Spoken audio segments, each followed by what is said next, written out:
Hi. So this month is about acceptance. When I set the themes early in the year, it made sense to me.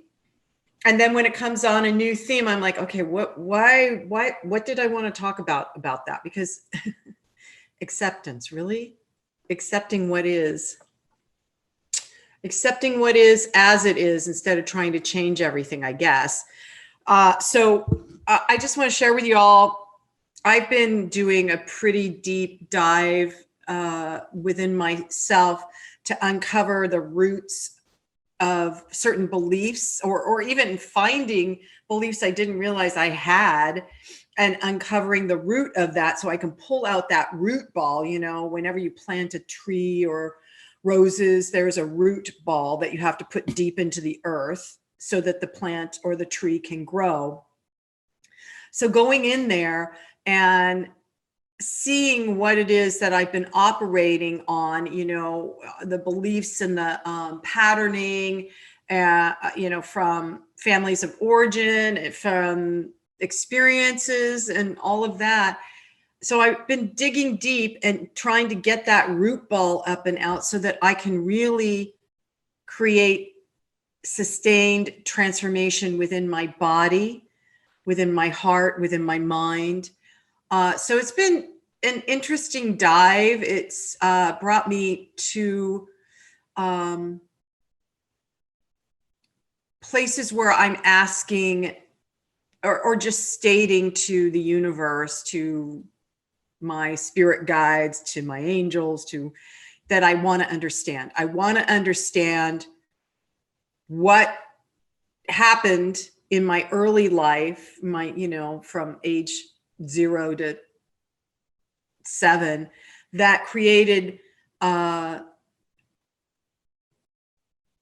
ways of being, right? And understanding, not so I can be angry and upset and blame or shame myself or anybody else, but just to understand what occurred and then have those aha moments of, this is why I've been operating this way. This is why my life went this way. This is why, you know, I wasn't successful at this or that, or why I got stopped. You know, it's been a fascinating journey.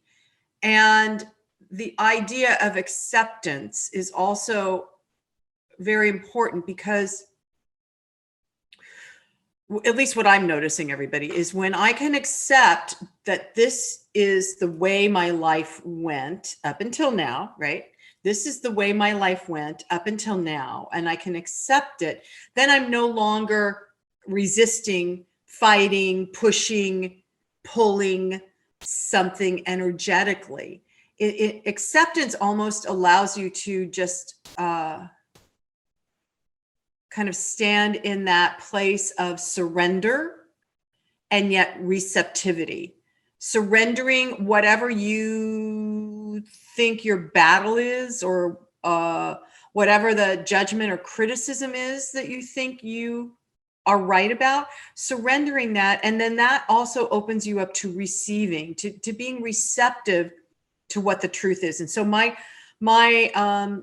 in my morning practice, I'm asking, I want to understand, and I'm asking it directly of source, of my inner wisdom, the archangels, and I always get an answer, and often the answer is, it's just easy. Love, be love, receive love, accept love, give love.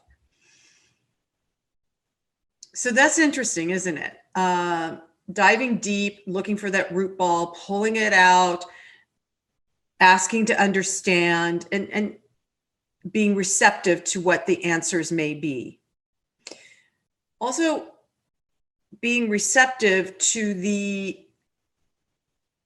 idea or the truth that as you understand, there will be choices that you might want to make.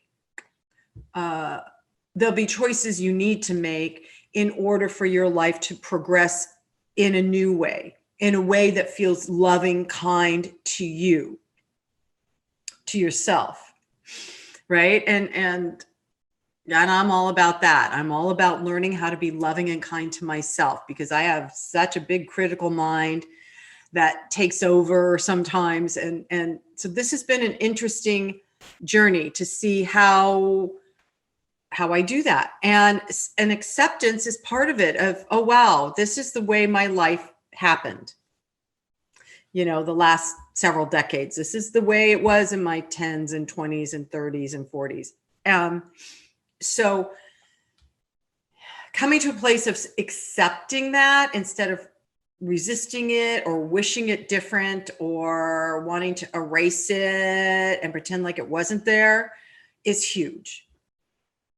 Because that also begins to show me the level of self-acceptance. And I don't know about you guys, but self-acceptance kind of goes hand in hand with self-love.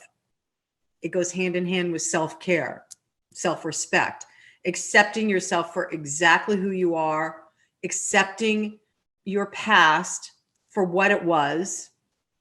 Doesn't mean it still has to influence you, okay? Your past doesn't have to then propagate your future, right? It doesn't have to go forward. It's just in the acceptance, again, in the acceptance, you can surrender and you can create your new yet to be, you know, the next few things that you want to do or be or see or have or whatever.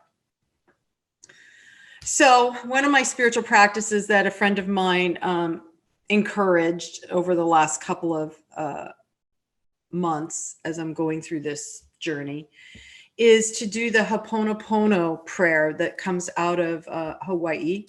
And it is about, it's a very powerful prayer, but it's about saying, I love you, I love you, I love you, I'm sorry, I love you, please forgive me. And the reason why it's so powerful is it helps loosen whatever hardened idea you have about a situation, a past something, a current conflict. But I've been applying it. My friend suggested I apply it towards myself and my choices I made in my past.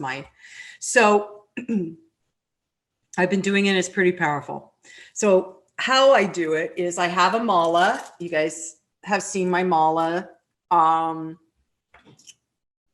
We've talked about malas. I have a meditation on Insight Timer about how to use a mala. Malas, I've said this before, but I'll just tell you all again. Malas are prayer beads, and malas started in the ancient Hindu religion or philosophy as a way of staying focused on your prayer, focused on the thought, the idea of whatever the deity is that you wanted, Brahman, the all, the oneness, right? The all beingness. And then it got moved into Buddhism, prayer beads in Buddhism, hence the mala again, because Buddha, the guy that became Buddha, was raised as a Hindu. And then it moved down the line into other religions like Catholicism. The rosary beads, prayer beads, comes from malas, comes from ancient Hindu wisdom. Isn't that cool? And I'm sure there's other religions that use this form as a way of contemplation, of staying focused on the idea, the breath, the prayer. So I've been using it. How you use it, it's 108 beads.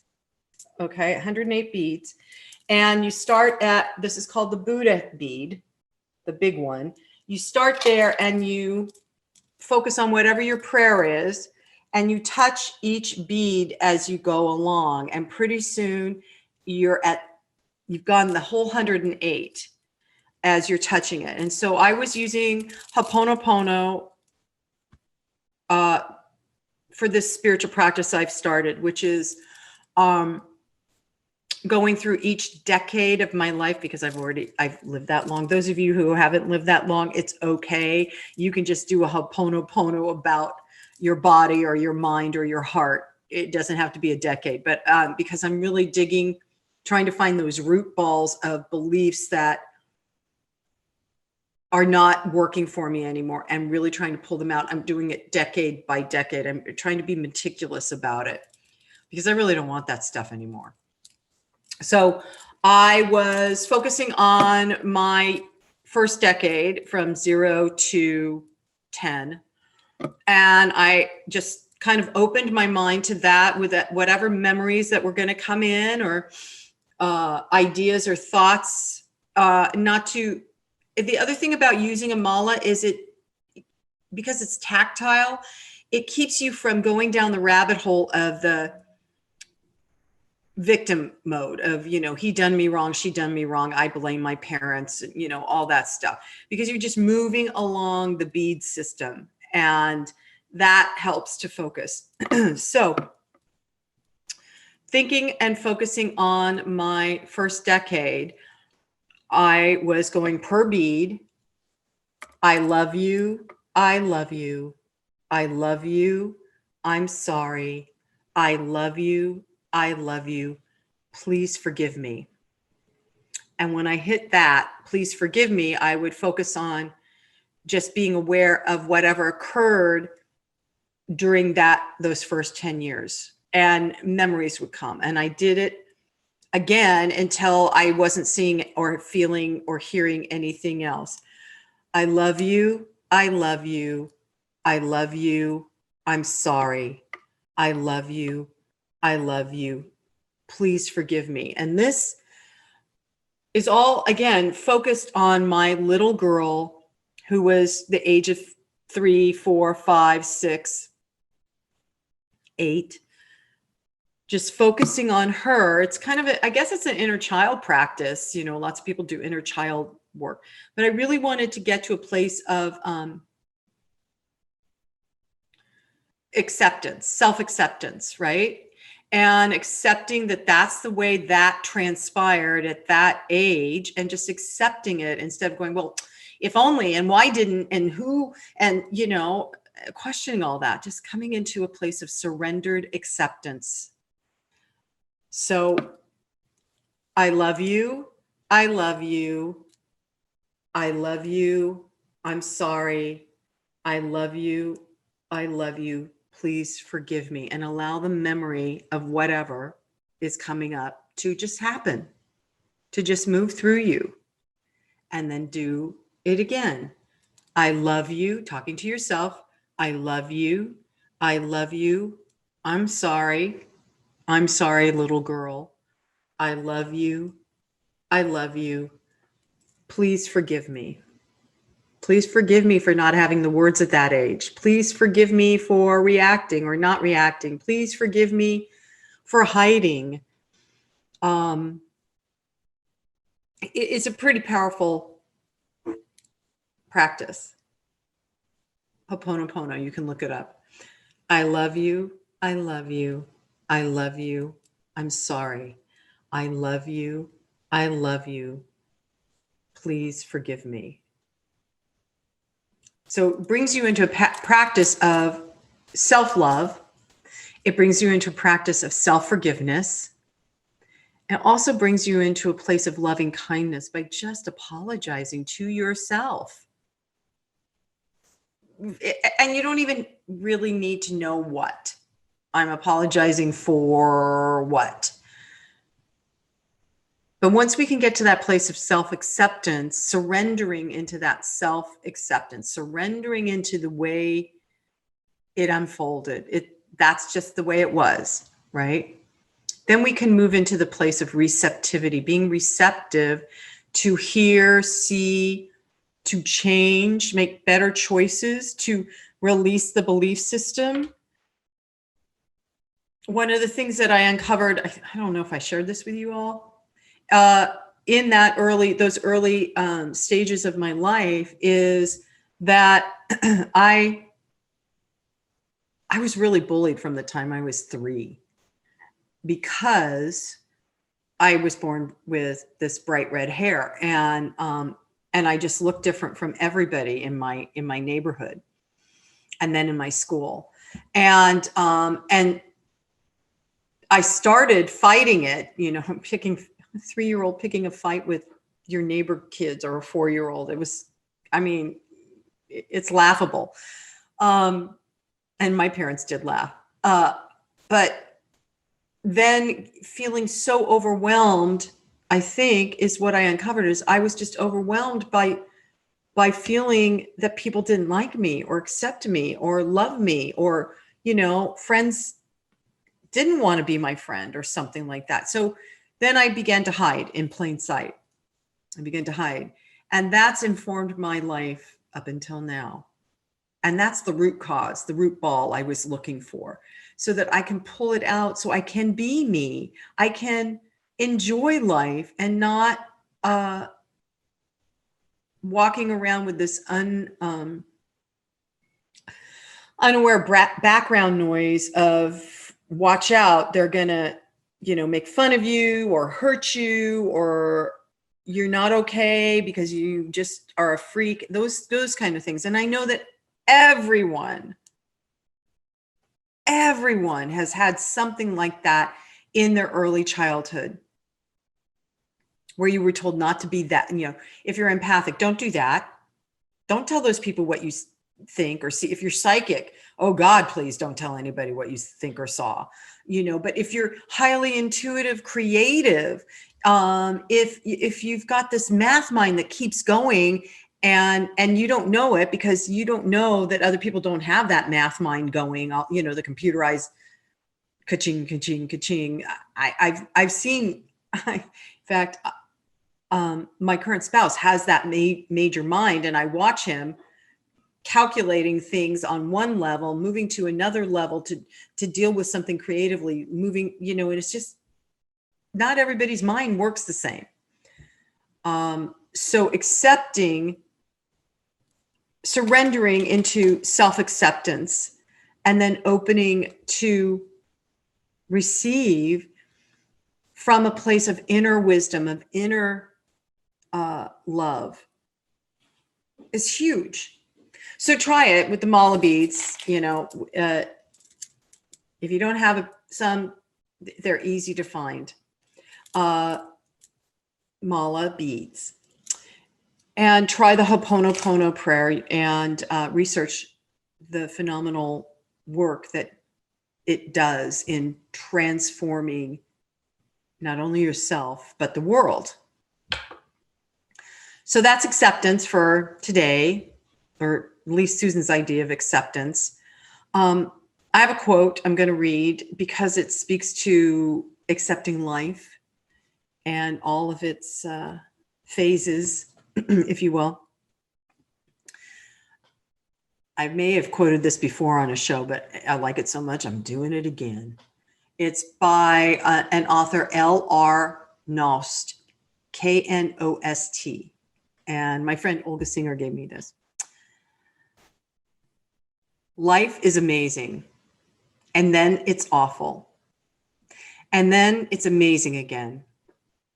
And in between the amazing and awful, it's ordinary and mundane and routine. Breathe in the amazing, hold on through the awful, and relax and exhale during the ordinary. And that's just living heartbreaking, soul healing, amazing, awful, ordinary life. And it's breathtakingly beautiful. And so it is. Namaste.